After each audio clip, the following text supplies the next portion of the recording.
Voilà, bonjour à tous et à toutes évidemment aussi. Donc Luc a fait une présentation presque aussi bien, voire meilleure que celle que j'aurais pu faire moi-même. Je ne vais pas faire très très long, surtout pour vous dire qu'on est au hall 4 sur le stand d'INRAE si vous voulez du détail. Si je dois vous parler du LIT, Laboratoire d'innovation territoriale Ouest-RL comme Ouest Territoire d'élevage, c'est surtout pour vous dire que c'est un programme collaboratif. Vous allez voir, il y a 60 partenaires. Recherche, développement, innovation, action. On est sur un périmètre géographique Grand Ouest, donc les régions Bretagne, Pays de la Loire, Normandie. On a une ambition qui est à l'image de ce que vient de détailler Luc, qui est de concilier ou réconcilier élevage et société. On travaille selon un mode d'innovation qu'on appelle innovation ouverte, c'est-à-dire qu'on permet à l'ensemble des parties prenantes ou des acteurs qui sont concernés par le sujet de dialoguer, discuter, échanger, qu'on résume nous en concertation, co-construction, consultation et controverse. 3 espèces principales, vous voyez les petits logos, vous êtes capable de les reconnaître. On travaille au stade de l'élevage, du transport et de l'abattage. Une feuille de route autour du bien-être animal, de la réduction de l'usage des antibiotiques et de l'amélioration des conditions de travail. Quand on a dit tout ça, l'intérêt, l'impact en tout cas, c'est de faire en sorte que l'amélioration des conditions d'élevage telles que je viens de les décrire là, soit un atout décisif pour les éleveurs des territoires. Ça, c'est une présentation rapide. Là, je vais passer encore plus vite. 60 de membres, je ne vais pas tous vous les lister. Ce qu'il faut retenir surtout, c'est qu'il y a des membres fondateurs, dont INRAE, Terena et Eureden. Vous avez des vétérinaires, des producteurs, la recherche, des associations de protection animale, l'enseignement, la distribution, j'en passe. Vous avez l'ensemble des acteurs ici. Et encore, je le redis, si vous voulez du détail, venez nous voir. On est dans le hall 4. Alors, quand on parle bien-être animal, puisque c'est le sujet là. Comment est-ce que nous on l'aborde dans le cadre du LIT Ouest-RL? On part du constat que vous voyez ici, c'est une diapositive qui illustre un sondage qu'on a fait il y a un an avec Opinionway. C'est quand vous avez 91% de la société qui dit que c'est un sujet qui l'intéresse, ça veut dire que ça devient un sujet de société. Donc nous on le regarde comme ça aussi, c'est-à-dire que ça peut être un sujet technique, ça peut être un sujet économique, mais c'est aussi un sujet de société. Donc pour nous c'est une des clés d'entrée de la lecture. Quand on a dit ça, sujet de société, certes, mais aussi il faut avoir en tête que c'est un sujet de controverse. Et je crois que Elsa, j'ai cru que je l'ai vu passer, qui est là, voilà, a très bien expliqué ça dans ses travaux académiques, que je peux la citer, Elsa Delanou, qui a fait un travail qui explique en quoi et comment ce sujet-là est un sujet de controverse. Nous, en fait, ce qu'on vient faire dans le cadre du LIT Ouest-RL et ce que je vais vous présenter, c'est de faire en sorte d'avoir un dialogue, en tout cas de construire un dialogue qui permette à chacune des parties prenantes, en l'occurrence les citoyens et les professionnels, de se rencontrer, d'échanger, de mieux se comprendre, idéalement de comprendre les arguments, les contraintes, etc. des uns et des autres, pour aller vers ce qu'on appelle un engagement. Donc je ne vous raconte pas le détail théorique de ce joyeux Y que vous voyez, mais en tout cas le principe c'est de construire un dialogue qui permet d'aller jusqu'à une notion d'engagement qui se traduit par des actions concrètes. Quand on a dit ça, ce qu'on est allé faire de fait, c'est qu'on est allé parler à un certain nombre de citoyens, on n'est pas sur des quantités gigantesques, mais en tout cas, au moins au cours des 2 dernières années, on a eu des interactions avec plus de 700 personnes, dans des configurations très différentes, avec des profils très différents, selon des méthodologies qui ont varié, en configuration soit plein champ avec des étudiants, soit dans des ateliers créatifs, soit dans des conférences dans des territoires. Donc vous voyez là l'ensemble des actions qu'on a pu mener, je ne vais pas rentrer dans les détails méthodologiques, surtout, et aussi pour vous dire que on est allé jusqu'à élaborer une méthodologie, on va dire, assez élaborée, qui est basée sur un parcours, c'est pour ça que vous voyez une petite flèche qui court, c'est-à-dire un parcours que des éleveurs et des citoyens ont fait ensemble, qui ont permis d'aller d'un état initial de distanciation, c'est-à-dire méfiance des éleveurs vis-à-vis des citoyens, qui seraient dans la position de dire que les éleveurs ne prennent pas soin de leurs animaux, on va dire ça comme ça, en tout cas c'était la crainte des éleveurs, et les citoyens dans plutôt une question ou une attente de dire mais ça se passe comment, comment tout ça fonctionne. Et donc on a fait parcourir, entre guillemets, ce groupe qui s'est soudé petit à petit au cours de 4 ateliers pour aller vers d'abord une compréhension mutuelle. Et je vais vous donner les clés, ou en tout cas les éléments qui ressortent de ce travail de compréhension mutuelle, c'est l'essentiel du message aujourd'hui en tout cas, et pour aller jusqu'à des pistes concrètes d'action. Donc il y a une trentaine de pistes, très exactement 35 pistes qui ont été proposées. Donc ça veut dire qu'au travers d'un dialogue, non seulement il y a une meilleure compréhension mutuelle, alors là on est dans le cas le plus élaboré de l'interaction entre les éleveurs et les citoyens, mais en tout cas quand on est dans ces conditions-là, on se rend compte qu'on est sur la capacité à avancer, la capacité à proposer. Et là, on est dans une logique de comment est-ce qu'on met en œuvre dans le territoire une partie de ces 35 actions. Donc je ne vais pas vous en parler aujourd'hui parce qu'on est en train de le faire, mais en tout cas c'est la démarche telle qu'on la suit. Si je dois vous donner les principaux enseignements, et c'est vraiment ça les points à retenir au-delà de la méthode que je viens de vous dire, les principaux enseignements de cette vision, ou comment est-ce que les citoyens peuvent percevoir l'élevage en général.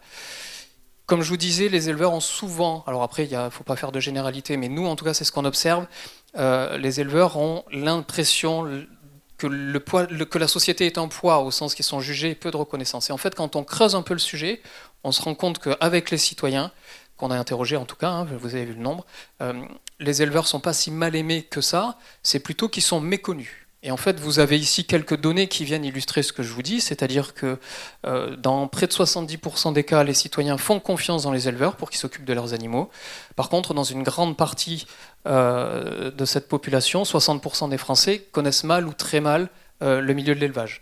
Et en fait, c'est cette distanciation de connaissances qui bride un petit peu la capacité à dialoguer. On va voir qu'on peut faire sauter ce verrou sans problème, avec un petit peu de travail, hein, c'est aussi ce qu'on fait. Et puis un dernier message aussi, parmi cette logique-là de méconnaissance, il y a aussi la notion de attention, quand c'est caché, c'est un peu suspect pour les éleveurs, pour les citoyens. C'est-à-dire que tous les élevages qui n'ouvrent pas leurs portes, qui ne permettent pas de visite ou autre, peut avoir une dimension suspecte au sens, j'allais dire, trivial du terme, c'est-à-dire que ce qu'on ne connaît pas, on craint un peu, quoi, au sens très humain de la chose. Quand on a dit ça, il y a un deuxième point aussi important à avoir en tête, c'est pourquoi est-ce que ces citoyens sont si préoccupés ou si intéressés par la notion de bien-être animal. En fait, quand on va décomposer un petit peu, qu'on les interroge pourquoi c'est important, c'est pas tellement la notion de bien-être animal ou des animaux, c'est l'expression, en fait, si vous voulez, le bien-être animal ou la préoccupation pour le bien-être animal, c'est la préoccupation de ne pas voir le vivant s'industrialiser. On ne produit, pour reprendre un exemple qu'on nous a dit, on ne devrait pas produire, en tout cas dans l'imaginaire des citoyens, on ne devrait pas produire des animaux avec une même logique que la production d'une voiture. Donc la recherche de compétitivité, la recherche de productivité, au détriment de tous les autres facteurs, et en particulier la sensibilité des animaux. Donc ça, c'est un point important à avoir en tête. Qu'est-ce qui se cache, entre guillemets, derrière cette envie ou ce besoin de parler de bien-être animal de la société? Il y a une alerte, ou en tout cas une interrogation autour de la notion d'industrialisation. Et donc, point corollaire de ça, c'est l'acceptabilité sociétale des technologies dans le milieu de l'élevage, qui est un peu chahutée à la lumière de ce qu'on vient de dire. Est-ce que c'est la technologie qui va renforcer les éléments de productivité? On sait que c'est pas aussi simple, mais en tout cas, je vous mets dans la tête, entre guillemets, de citoyens tels qu'on les a interrogés. Ok, dont acte. Quand on a dit ça, il est facile de se dire, mais ok, les citoyens nous racontent tout ça, le consommateur, il fait l'inverse, c'est-à-dire qu'il a tendance à consommer dans les grandes lignes des produits standardisés. Donc ça génère une forme de schizophrénie entre le citoyen et le consommateur, qui est le même individu, mais pas tout à fait quand même. Et en fait, cette schizophrénie qu'on a constatée, et qu'on constate, où on en est même parfois les avatars, génère ce qu'on pourrait appeler une auto-décrédibilisation. Comment est-ce qu'un message de citoyen peut être cohérent, acceptable, quand le message du consommateur, qui est la même personne, est à peu près l'inverse? Donc ça, c'est un élément important dans le raisonnement ou dans la distance qu'il y a entre l'élevage et la société, d'autant plus que ça génère dans le milieu professionnel une fatigue, une crispation. On l'a encore expérimenté avec les derniers débats qu'on a pu avoir sur le stand, qui est tout à fait compréhensible au vu du chemin qu'on a parcouru, et d'autant que, bien souvent, quand vous discutez avec les éleveurs, la santé de leurs animaux, c'est le facteur de production, donc il n'y a pas de raison de ne pas faire attention. Et quand on a dit ça, en fait, il y a un point de divergence qu'il faut regarder, ou en tout cas, il y a une notion, ou il y a une lecture qui est un petit peu différente entre élevage et citoyen dans les grandes lignes. C'est la définition du bien-être animal. Vous avez une définition académique, et chacun peut avoir sa définition. Alors encore une fois, faut regarder ça comme une tendance, c'est-à-dire que c'est pas une vérité absolue. Voilà. Donc vous avez des citoyens côté gauche qui ont tendance à dire, quand on leur demande pour vous c'est quoi le bien-être animal, ce sont des animaux qui ne souffrent pas et qui ne sont pas mutilés. Ce sont des animaux qui ont le choix, encore faut-il définir le choix, mais dans les grandes lignes on nous dit le choix pour s'alimenter, le choix pour accéder ou pas à l'extérieur, le choix de ses congénères aussi, hein, on ne s'entend pas avec tout le monde même quand on est une vache, les animaux qui peuvent exprimer leur véritable nature, qui vivent dans des petites exploitations, et des éleveurs qui ont suffisamment de temps pour avoir une bonne relation avec l'ensemble de leurs animaux. C'est très archétypal, je vais dire ça comme ça, mais en tout cas ça représente assez bien la réaction spontanée des citoyens ou la réaction avancée des citoyens à qu'est-ce qu'est pour vous le bien-être animal dans un élevage. Si on fait le même exercice avec les éleveurs dans un contexte, répondez-nous là tout de suite, sans avoir trop à élaborer, la réponse qu'on peut avoir assez régulièrement, c'est mais je respecte la réglementation, donc je fais du bien-être animal. Première chose, et deuxième chose, mes animaux vont bien et produisent, donc ils vont bien, donc je fais du bien-être animal. Donc on voit que les définitions, encore une fois, quand je dis ça, je ne dis pas que tout le monde est dans une catégorie ou dans une autre, il y a des nuances de gris dans tous les sens. Donc quand on a dit ça, on voit bien qu'il y a une petite distanciation qui peut être un élément justement de création du débat en tout cas, mais d'incompréhension qui génère le point précédent. Est-ce que pour autant le citoyen, entre guillemets, est inaudible ou c'est décrédibilisé avec ce que je viens de dire précédemment et sa schizophrénie et cette divergence de point de vue? Pour nous, c'est pas si simple en tout cas, parce que ce qu'on constate, c'est que ce que j'appelle la vision citoyenne dans mon diaporama, elle est assez proche des descriptions que peuvent faire les scientifiques, les académiques, les éthologues, les spécialistes du bien-être animal, où vous retrouvez la définition du bien-être animal qui est un état mental et un état physique positif de l'animal lié à la satisfaction des besoins physiologiques. Je ne vais pas aller dans le détail de la définition.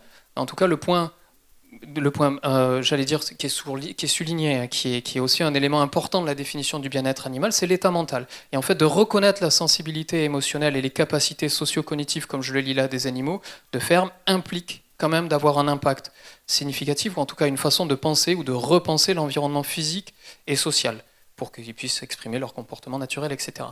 Et les impacts attendus, quand on a dit ça, on retrouve des choses qui sont assez proches de ce que les citoyens peuvent attendre. Donc il y a une forme de convergence, au moins, entre ces deux points de vue, qui sont académiques, scientifiques au sens éthologique du terme, et les réactions des citoyens. Quand on a fait ce point-là, on peut se demander, mais est-ce que cette schizophrénie est permanente? Est-ce qu'elle est actée? Est-ce qu'elle est en mouvement? Ce qu'on voit, en tout cas, on peut se poser la question, est-ce qu'il y a convergence entre le citoyen que je vous ai décrit et le consommateur qui va chercher des produits standardisés et donc qui répondent à un modèle qu'il dénonce, entre guillemets, tel que je l'ai dit tout à l'heure? La réponse, elle n'est pas claire. En tout cas, moi, je ne suis pas capable d'avoir une réponse claire, parce que les tendances de consommation peuvent être contradictoires suivant ce qu'on regarde, c'est-à-dire, est-ce qu'on consomme plus? Est-ce qu'on continue à consommer plus de viande? Est-ce qu'on demande moins de critères de qualité? Ce qu'on voit, c'est que globalement, la quantité de viande par personne consommée a tendance à diminuer. Je ne rentre pas dans les variations des espèces, mais a tendance à diminuer, et que les signes de qualité, à toutes choses égales par ailleurs, je ne sais pas de quoi le futur sera fait, mais à toutes choses égales par ailleurs, les signes de qualité ont tendance à être plus achetés. Ça reste des marchés de niche bien souvent, mais en tout cas, ça peut nous interroger aujourd'hui sur est-ce que les citoyens et le consommateur vont converger. Et donc, dernier point, parce que j'ai terminé, concilier élevage et société, mission impossible. Pour nous, la réponse est évidemment non, parce que sinon on ne serait pas en train de travailler là. On n'a pas dit que c'était une chose facile. Et un élément clé, comme on l'a dit tout à l'heure, c'est le dialogue entre élevage et société, tel qu'on vous l'a illustré. Je ne vous détaille pas les travaux qu'on a en cours qui viennent compléter ces éléments-là. Vous aurez l'occasion d'en discuter si vous venez sur le stand Hall 4. Voilà, merci beaucoup.